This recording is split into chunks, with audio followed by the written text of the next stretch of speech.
Good evening. My name is K. Jyoti Lakshmi, studying in second BBA, Department of Business Administration in KCS Kasinagar College of Arts and Science. Today I am going to telling topic about Indian Contract Act 1872. In this unit topic cover meaning of Indian Contract Act, definition of Indian Contract Act and types of Indian Contract Act. First we see meaning of Indian Contract Act. A contract is an exchange of promises that is formed by two or more persons. Agreement fulfill the conditions of under section 10 of the Indian Contract Act, it become the contract. Agreement which is enforceable by law is a contract. Agreement is equal to offer plus acceptance. Contract is equal to agreement plus enforceable by law. Next one is definition of Indian Contract Act. According to section 2 subscription H of the Indian Contract Act, agreement which is enforceable by law is a contract. And the last one is types of contract. In this contract it can be divided in three subcategory.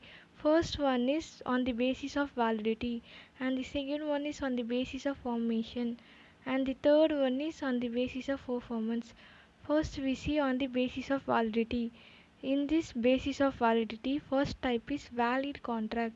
An agreement is a valid contract which fulfill all the essential requirement, that means conditions of a contract given under section 10. A valid contract which is enforceable by law of court. Next one is void contract. It is a void contract without any legal effect and cannot be enforced in a court of law.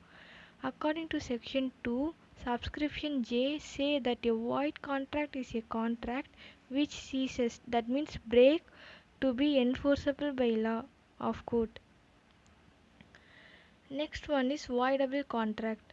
According to section 2 subscription I say that voidable contract is an agreement which is enforceable by law at the option of one or more parties, but not at the option of others or others is a voidable contract. Next one is illegal contract. It is a contract which is forbidden by law. Illegal contract, if permitted, could defeat the provision of any law or is fraudulent.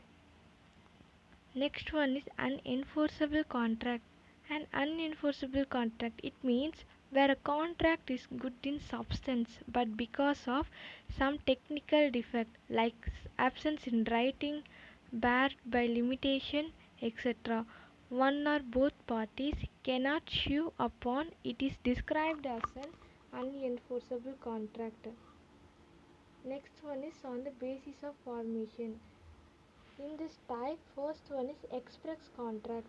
When the contract process of formation of the agreement, the offer and acceptance has take place in an express manner by use of words spoken or written, it is an express contract. Next one is implied contract, where the offer and acceptance are made not by use of words but by conduct only and are therefore implied from the circumstance. The agreement is an implied agreement. Next one is quasi contract. The term quasi contract could literally mean semi contract. A quasi contract is created by law. Thus, quasi contract are strictly not contract as there is no intention of parties to enter into a contract. Next one is on the basis of performance. First one is executed contract, where both the parties have done the respective work, then it is called executed contract. Next one is executory contract. It is a contract where one or both the parties to the contract have still performed their obligations in future. Thus, a contract which is partially performed or wholly unperformed is termed as executory contract. Next one is unilateral contract. A unilateral contract is a one-side contract in which only one party has to perform his promise or obligation to do or forbear. Next one is bilateral contract, where the obligation or promise in a contract is outstanding on the part of both parties. It is known as bilateral contract. Thank you.